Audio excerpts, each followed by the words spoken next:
But he is not changing anyone's mind in the organization, apparently. The teams have reportedly called to make trade offers for Deshaun, but Houston will not talk to them.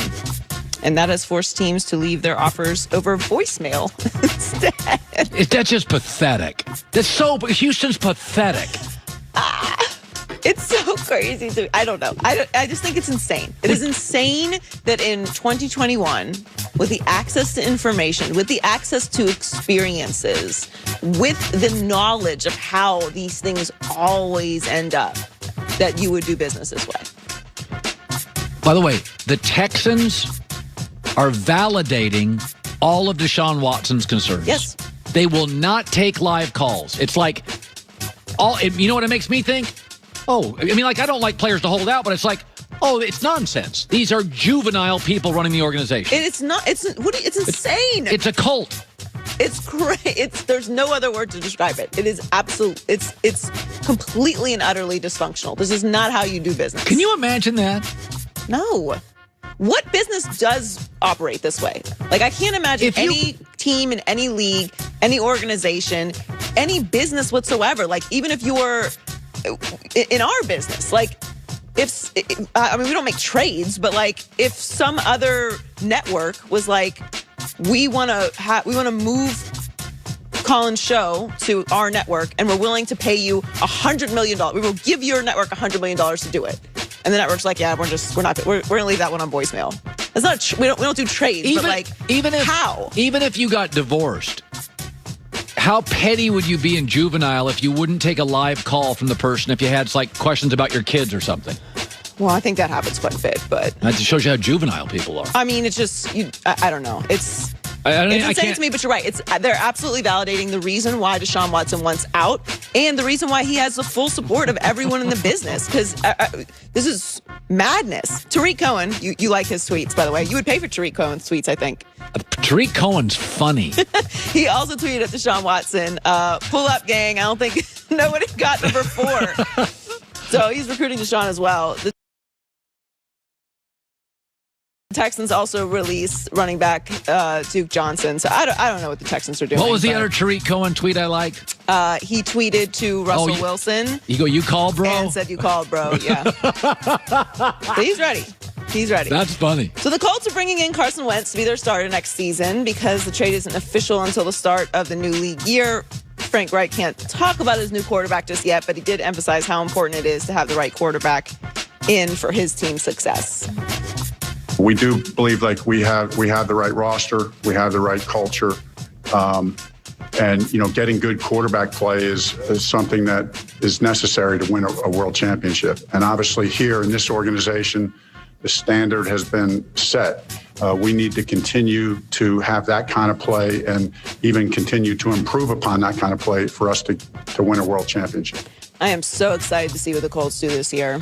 Well, they were 11-4. They were 11-5 last season. I mean, that's pretty amazing with Phillip Rivers. With no preseason, Phillip had to come in, learn the playbook. I think it's incredible. I thought Phillip Rivers should have retired. So did I. He came in and had a really nice year with them. So, yeah. He had 68% completion percentage, 4,169 yards, 24 touchdowns, 11 interceptions. And he had 309 yards and 2 touchdowns in the playoff loss to the Bills, which I thought was a really good game. Oh, I thought they moved the ball up and down the field on the Bills. I'm really interested to see how Carson Wentz does in this new environment. It's just, it's great.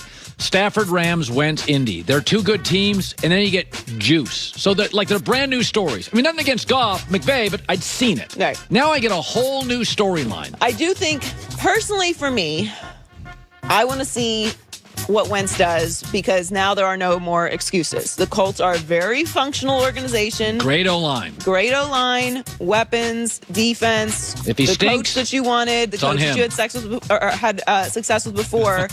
It's definitely a situation that I'm going to pay attention to, because he's the way he left Philadelphia, and I do think a lot of it was on the front office in Philadelphia. You got to perform now. You have everything that you need. No more excuses. Nobody could ask for anything more than what you got with the Colts. It's like Kyrie Irving. Okay, you can blame Brad Stevens, and LeBron can be, the limitation.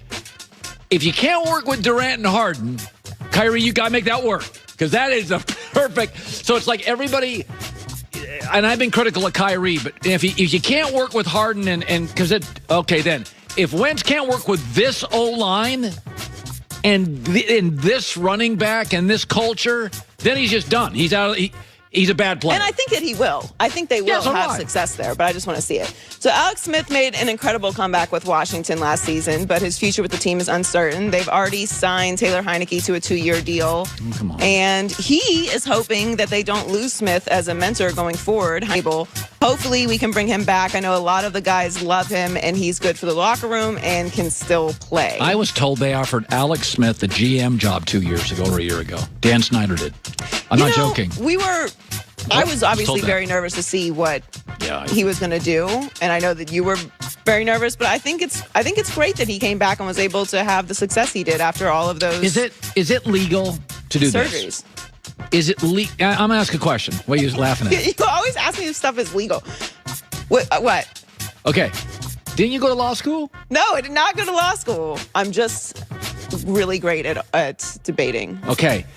Is it legal to have Alex Smith be a coach, but he could play? Like, could you put him on somewhere in the roster? Be like a coach. So he's player? a coach. And if somebody got hurt, you just grab a helmet. Player coach. In NBA, I grew up with player coaches. Is there a way to just not skirt the rules, but like he's a coach? Like so that they don't lose a roster spot? So he could be on the scout team, but also a coach. So he's on the sideline coaching, but he's basically, so he doesn't count against the day roster, the game day roster. He just doesn't take up a roster spot, but he can go. I don't know. I didn't formulate this in my head very good. I don't think it's legal. Could somebody, one of you general managers who watches this show, I'll do it anonymously. What's the closest you could get that you could pay him as a coach, but he could also be on like a low salary on the scout team, meaning you could bring him, if somebody got hurt, you could bring him in very quickly. I mean, Alex Smith had a nice season last year. I think you could probably just have him on the roster. Well, Washington needs extra, because if you draft a quarterback and you have Taylor Heinicke, you can't carry a third. So what's the rule on that? So legal people and professional NFL legal people, let us know. What is the rule on that? Because that's what I'd love. I'd love him to be a coach, but I'm paying him for a scout team or something. So somebody gets hurt, come on, next week. You don't think he could make another roster? I just think Alex is going to be a fine broadcaster and a great executive. He should stay in Washington and mentor the next great quarterback there. That's how I view it. I think he probably still wants to play. All right. Yeah, I think you're right there. Lawyer Joy with the news. Well, that's the news. And thanks for stopping by. The Herd Lie News. So here's a story. Brady is going to give the Tampa Bay Buccaneers another gift. According to a story I'm reading this morning, Brady, who, by the way, in the year he was the MVP in 2017, made $1 million a year in salary. So he's always tweaked his salary. He is willing to sign an under-the-market deal again, redo his deal, and do it again under the market. And it's interesting. In the last 18 years in the NFL, think about this. If you make more than Tom Brady in the last 18 years, you cannot win a Super Bowl unless your last name is Manning. Last 18 years. Eli twice, Peyton once. If you make more than Tom Brady does, you can't win a Super Bowl unless your last name is Manning.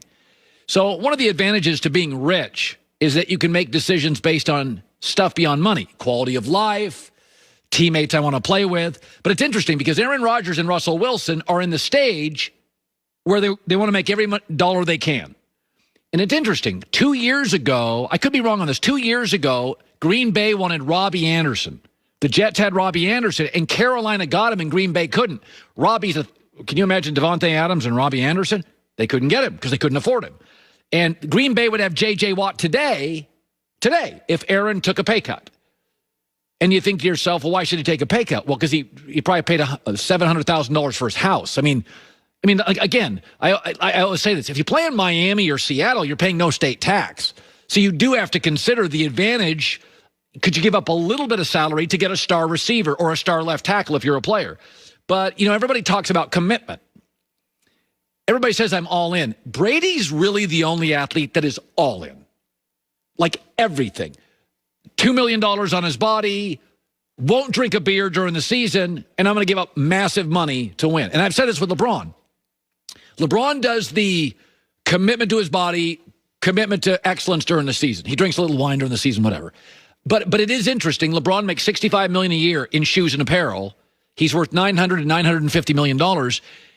He has AD and Dennis Schroeder. He could have another all-star if he just said, what do I care? It doesn't matter to me. And again, I'm not here to tell people to take money or not, but it shows the commitment. Everybody says I'm all in.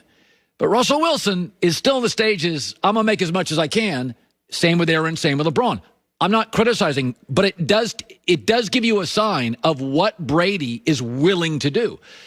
3 years ago, he made $1 million in salary the year he was MVP. Like that's what he does to manipulate his contract. And I just think if you look at Tampa, when I watched Tampa against Green Bay and I watched Tampa against Kansas City,